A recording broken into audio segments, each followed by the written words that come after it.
to the rationalinvestor.com's daily brief. The answer to your question is learn the goddamn process, trade your trading plans, don't take too much risk on any one trade, and just let yourself get rich.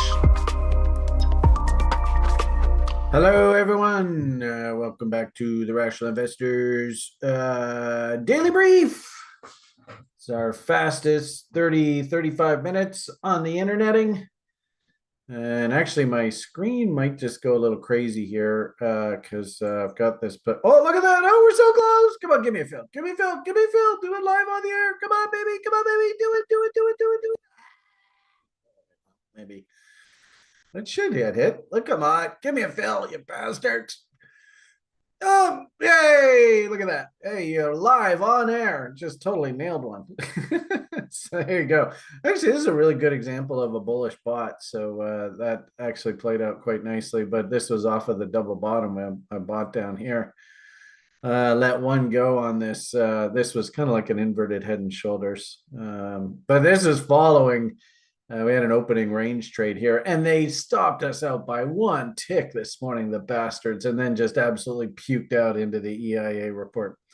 So anyway, that's a good note to start our video on. That's got to be a good sign. It's got to be an omen.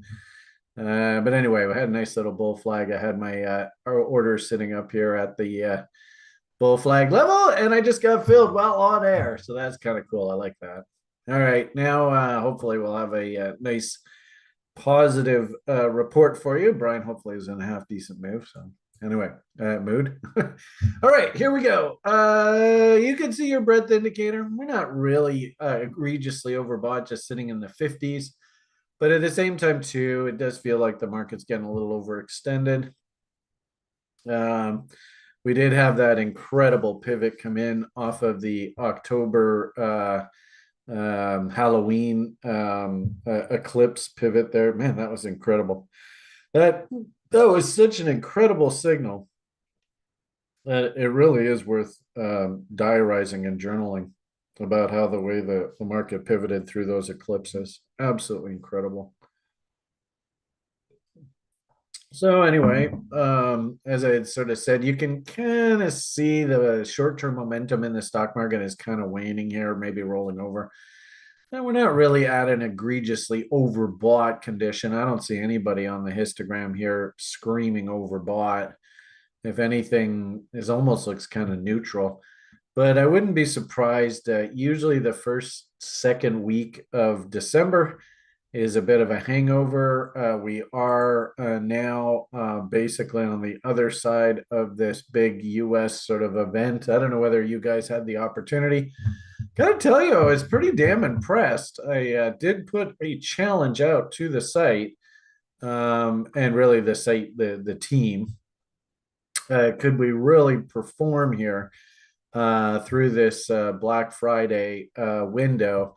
And really sell this platform that we've been working incredibly hard to bring to market here, and also sell the school program. I think the school sells itself. Interesting as crypto sort of moving straight up here. I think a lot of crypto kids, if we do get a big punch in the nose, they'll be like, oh yeah, well maybe I do need to go and learn actually how to run a small business of trading. So we'll see if we do get that pullback that I'm kind of looking for in the market. Then we might get some motivated students. We'll see how that goes. For current school program, actually, I just finished the last class of the level 3 program yesterday. And I suppose we'll have the last class for the level 4 on Saturdays, last class for the level 1 on Sunday. And I suppose Marat is and Sharktoshi. I think Sharktoshi actually. Everybody give a shout out, pat on the back to Joshua. He's going through extremely difficult times right now, and it was really nice to see him in the community posting charts and also seeing pictures of his beautiful son. Ironically enough, named Liam. So if you do see Sharky on the site, just give him a nice little hello. But anyway, point being that we are on the other side of this Black Friday event, Cyber Monday, all that. I have to say I was very, very impressed with the way the team really executed through that. Of course, I was bitchy as hell, I suppose, as a good boss should be. barking and cracking the whip. Come on, keep going, keep going. All that kind of stuff. But we're now on the other side of that. And I can kind of feel like collectively in the whole society, everybody's kind of like, oh, phew. In fact, I still even see they're calling it sort of like Black Friday week events now. Some places are still trying to squeeze out sales, but I think it's actually getting a bit tacky, to be honest with you. So anyway, the point is usually, and I've made reference to you guys in the past, back when I was probably around your guys' age. First in the market back in the 1990s, Alan Greenspan made a famous speech, the Irrational Exuberance speech, December 6th. I think it was like 1996, like forever ago. It was interesting because the next day the market just absolutely puked out, so it sort of made it famous. But usually the market that first week of December has a little bit of a pause as it sort of digests all the turkey and all the tryptophan. I was actually surprised in that I was tracking the ES here this morning, and I've even said this before. I'm kind of playing with the top step guys. Actually, my account's moving up. It's up about $500 or so. And really that's all I care about. Just want to be the demonstrator of best practices. I don't really need to get funded. In fact, I was showing a level 3 class, my AMP account that I never trade, just sitting there with like 50 G's in it. But um, I think Top Step has this like a $50 a month fee. You can participate in their little tryout.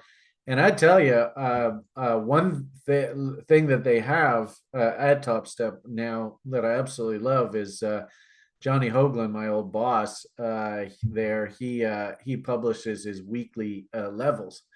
And you tell me, I mean, is that worth a subscription? Look how the market literally tagged John's level here and then just absolutely puked out. And when I saw that happen, and what's interesting is Chris actually he wanted to take profits on a log that he was in, and I think he said he had his order just above this level, and then it never got filled or something along those lines. But as soon as I saw the market run up into that level, I was like, oh, I got to get short. And wow, that was just an absolutely killer short. I was wondering whether, this seems to be pretty popular on the interneting these days. And I'm still trying to sort of teach myself this, but I'm wondering whether this is one of these ICT guys setups where they broke the original structure as a big dump. And so the distance between that low and this candle's peak, I think, you see how that's all just one candle. I think that's what he calls his like fair value gap kind of thinking. So I actually, because the move down was so dramatic, I was expecting the market to rally back up into a reload zones and into this fair value gap, and I was going to re-short the market. But the market went, okay, head fake, we're going up, and then puke up. And it's like, criminy, what the hell happened here? So actually, I was sitting with Ed in the day trader room, and we were humming and hawing about whether this was a bot to take. What this is also a really cool. I mean, God, there's so much learning material here. So weekly kickoff levels, is that worth a $50 a month subscription to get John's levels? Holy crap. I think so. In fact, if I'm not mistaken, I think even on the crude oil this morning, we had, I don't know whether I have my act together here or not. Well, yeah, I guess they're kind of far away. So nothing really to do there. But that ES, that weekly kickoff hold level, man, that was solid. That was pretty darn impressive. See how the market acted there. So I'm not in anything now. I was in the crude here, coming off that bottom through the EIA report, and to me, this really felt like a very typical.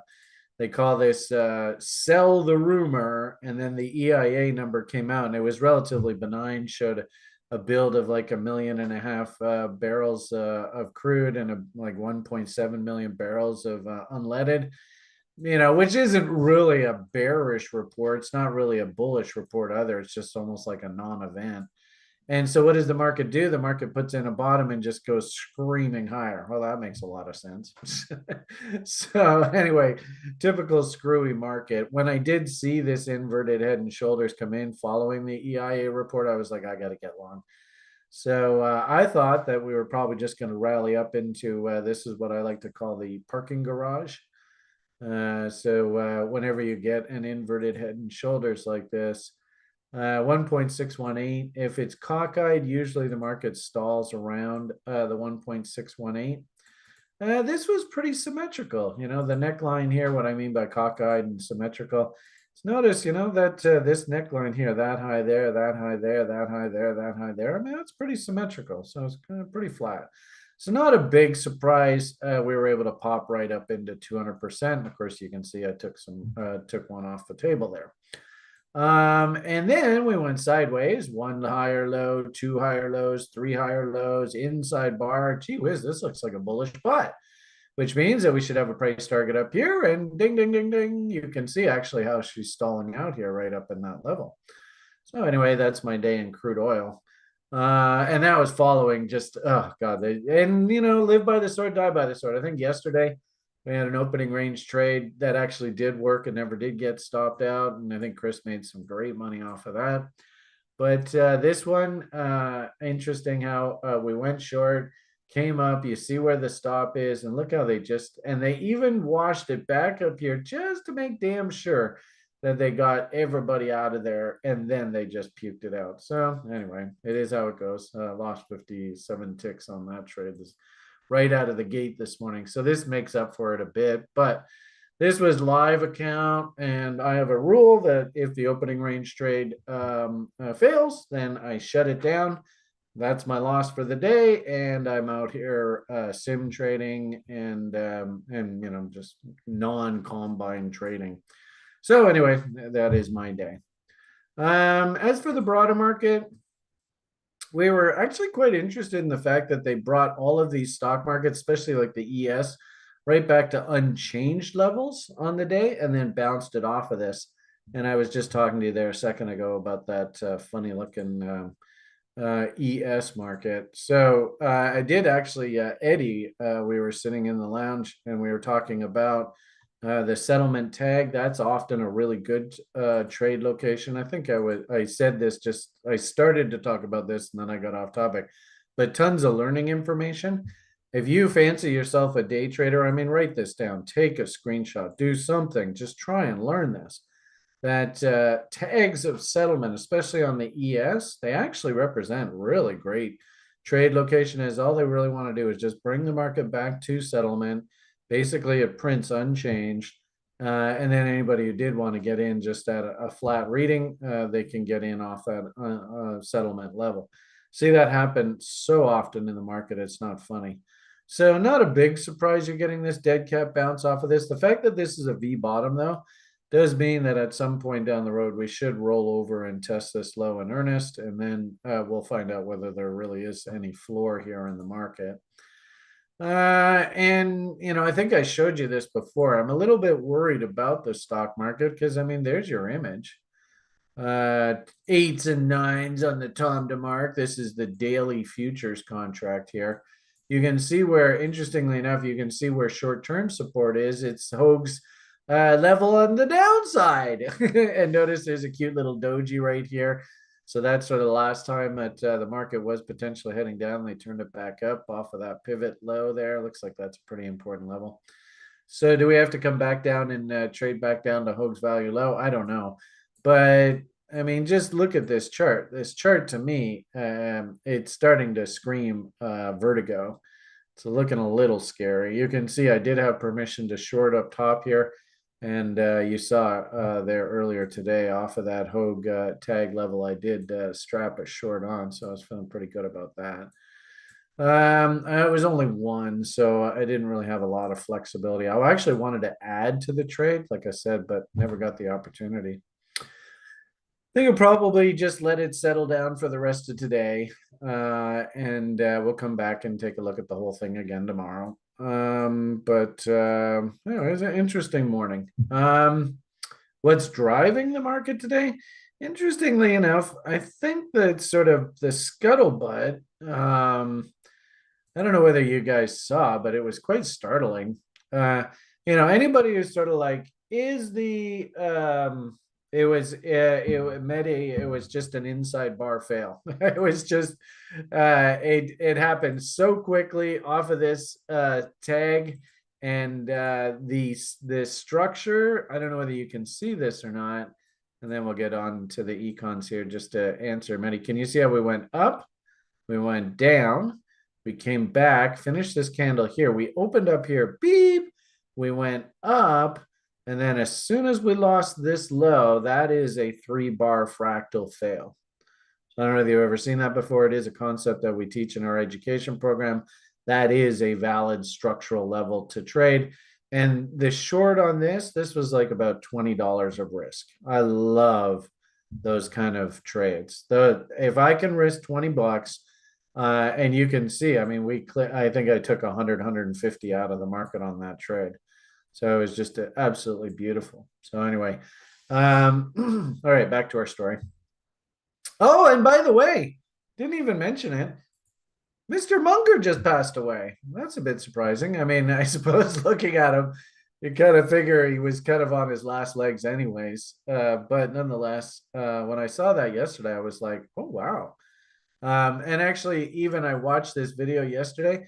A couple really, really good sound bites out of this video here. I'm going to post it in the lounge. And actually, ironically enough, he barks out. In fact, I wanted to write down because there was one little window that he basically said everything that I teach you guys about, not getting suckered into the public euphoria and all that.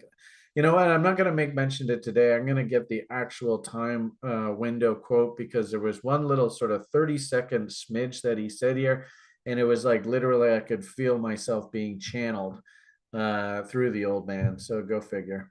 In fact, I would even say Munger's probably more of an investor like me than Buffett. Munger's, actually, he absolutely loves Costco.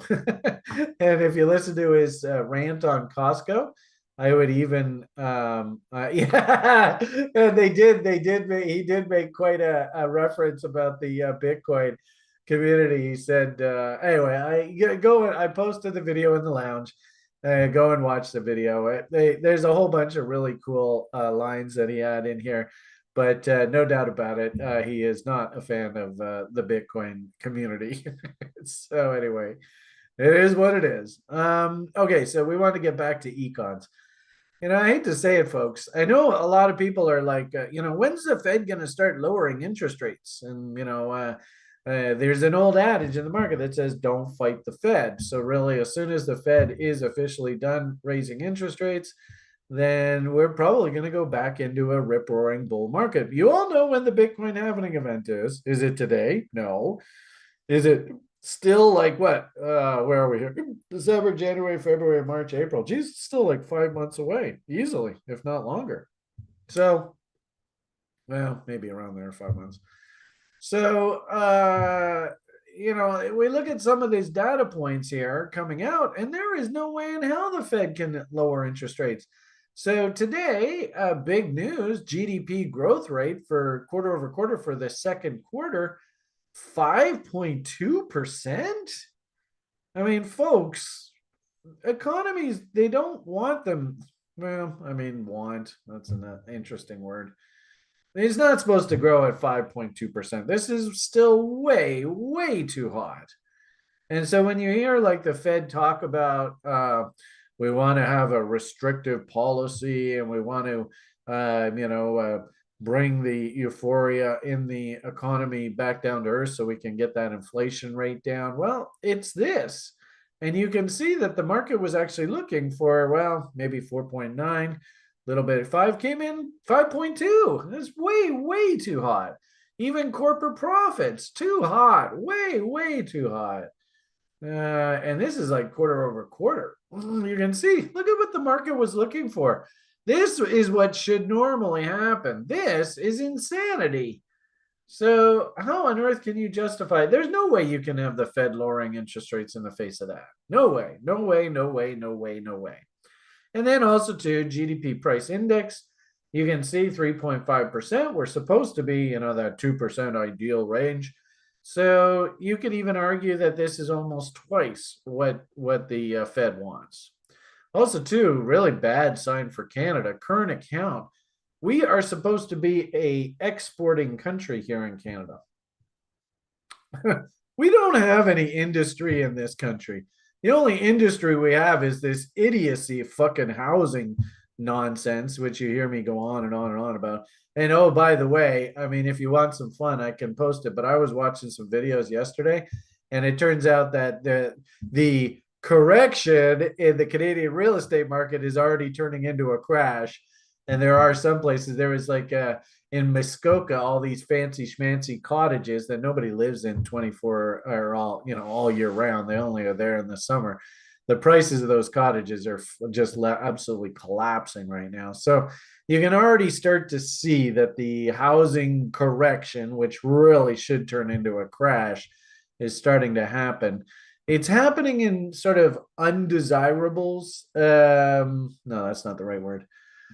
Markets that really shouldn't have gone crazy to the upside. Now, Vancouver is kind of like a luxury market. So, and actually, you know what? I think I want to do it in the after party. There is a really cool chart deck that this one guy that I like to follow on YouTube who rants about the Canadian market. He actually had like actual charts of the housing prices, and he's gone, hey, look, there's a head and shoulders. Hey, there's a double top. So everything that I teach you about here at TRI, price structure, all that kind of fun stuff, reload zones, blah, blah, blah. It's all applicable to all these fundamental data points. And so maybe in the after party, I'll go dig those up.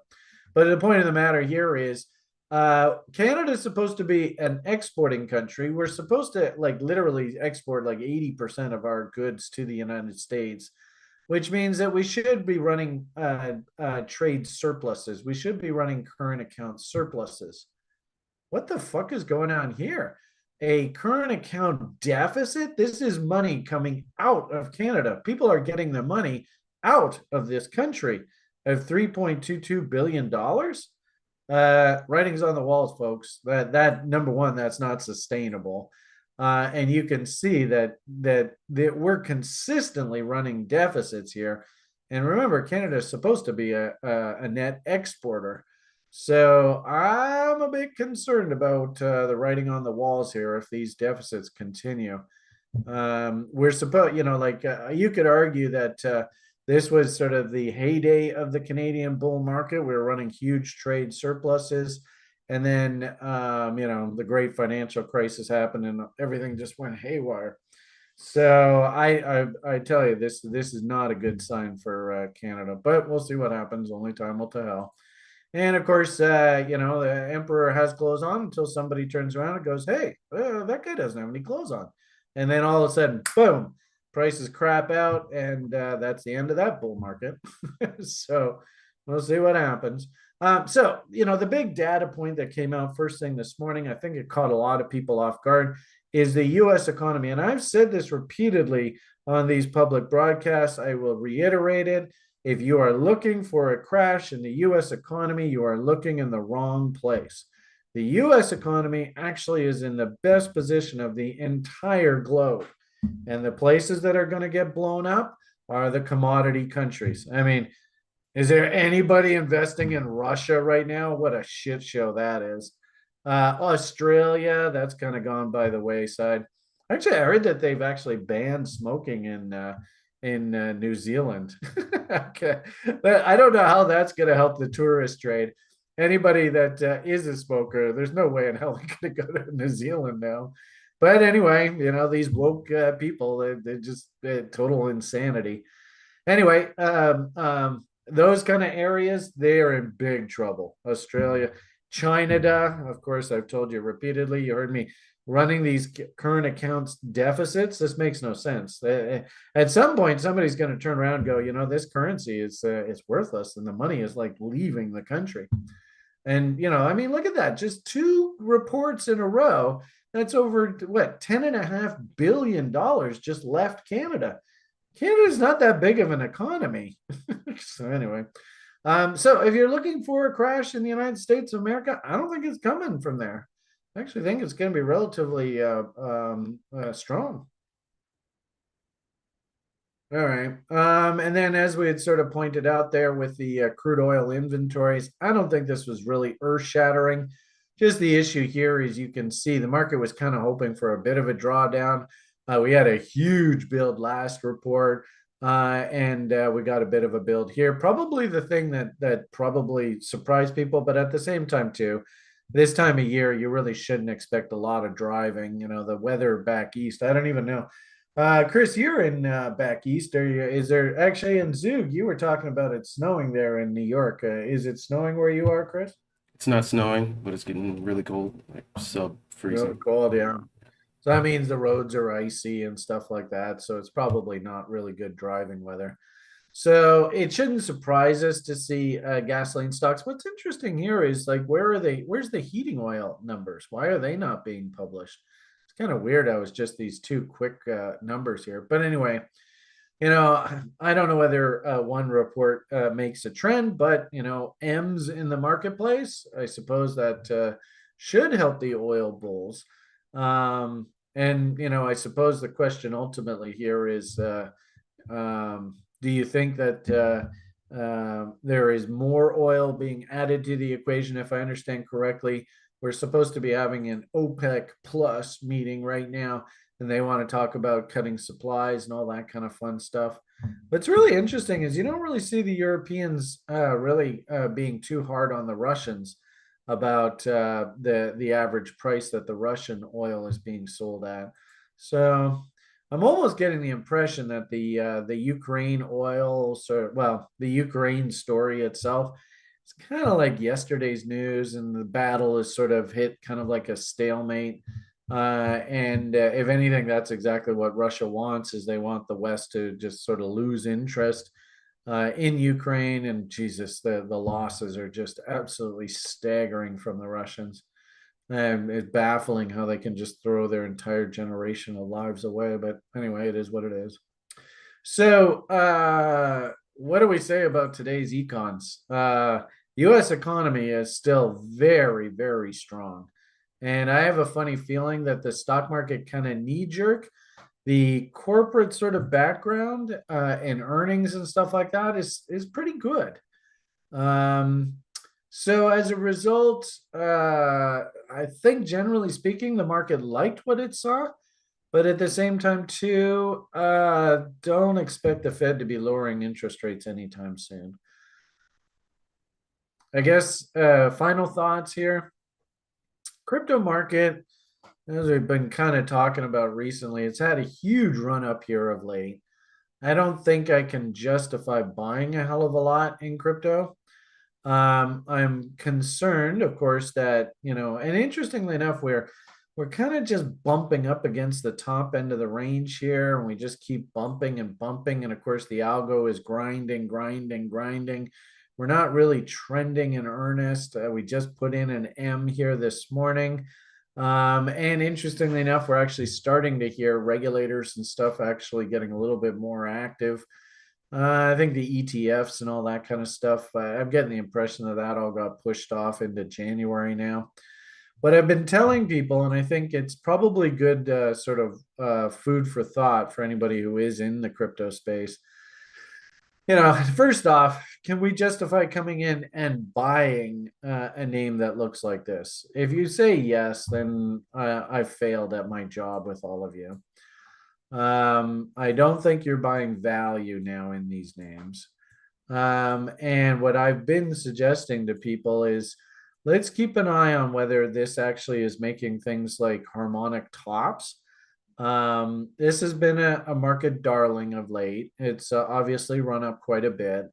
If this is actually a harmonic and we fail here, which is exactly where we're supposed to fail, if this thing actually is a top, then we're probably going to paint some sort of 3 bar fractal here, then maybe like an M top, and then we start melting back down. So I'm going to be watching this one. There's no way in hell I'm going to buy this thing here. But it should be as sort of like an anecdote of sort of the temperament in the market.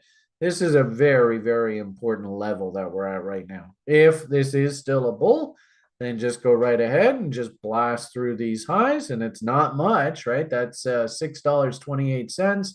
And the highs there were 670. So, all you people watching this video, 40, 50 of you, right?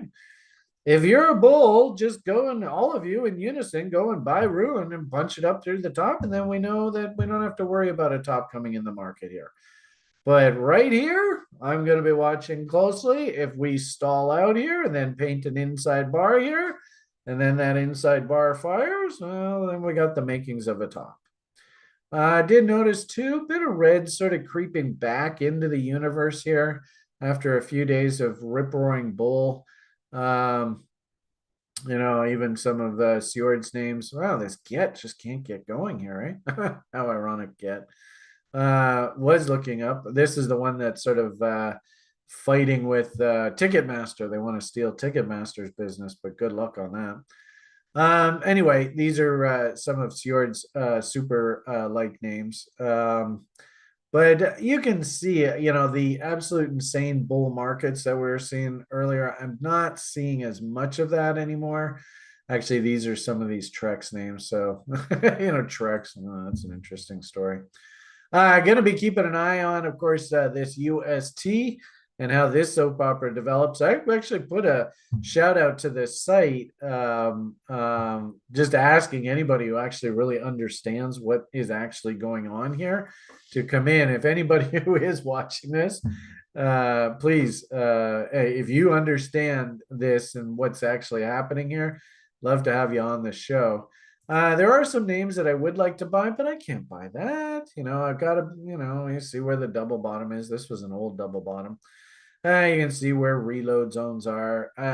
If this thing pulls back down into this area, oh man, I also want to buy just so much of this. And there's a lot of names that look at this. This damn sis, look at that beautiful bottom. I've been barking about this thing for a while. It's already popped. So I missed a fantastic opportunity to make some money there. But I can't chase that. If it does come back down to the bottom, I'll buy. Decentraland, same sort of thing. You can see where the bottom is, where I want to be a buyer. Can I buy right there? No, not allowed to touch that. So and I've been sort of saying the same message for a little while. If you are long and your names have pops, well, great. Just make damn sure to pay yourself for your hard-earned effort. But there's no way in hell I'm going to go and chase these markets up top here.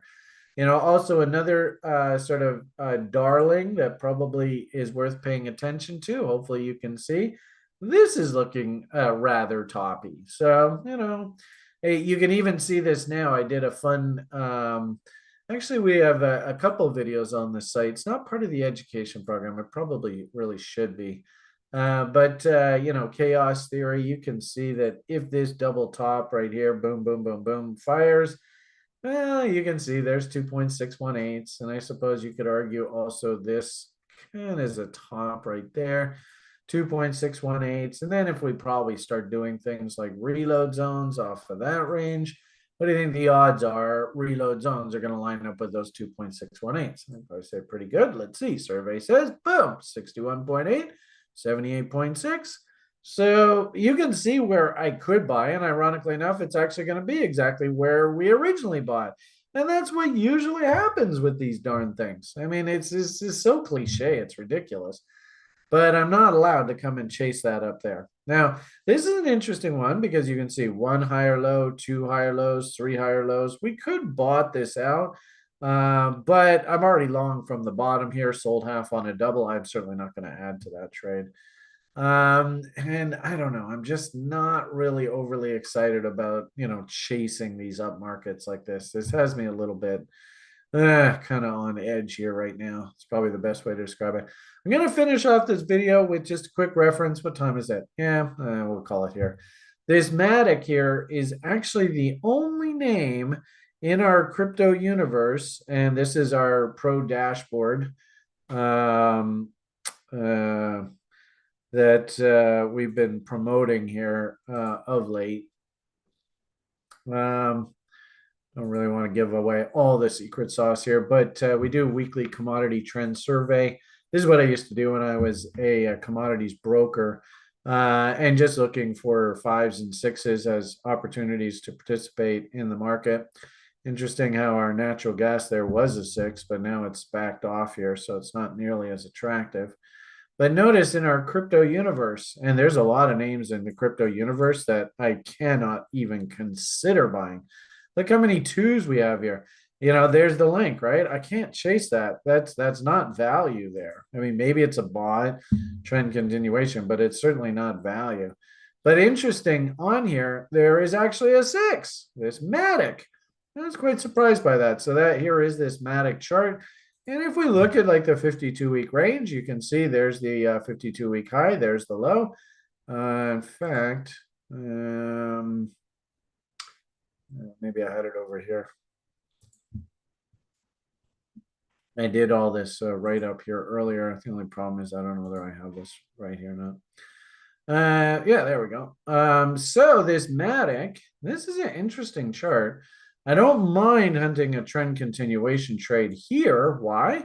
Well, you can see there is the 52-week range, 50% level. So this is the end of 2022. Here's the end of 2023. So there's your low, there's your high, there's your 50% level. And interestingly enough, you can actually see we're in a weekly reload zone right now. And lo and behold, look at what's happened. The moving averages have crossed back bullishly here.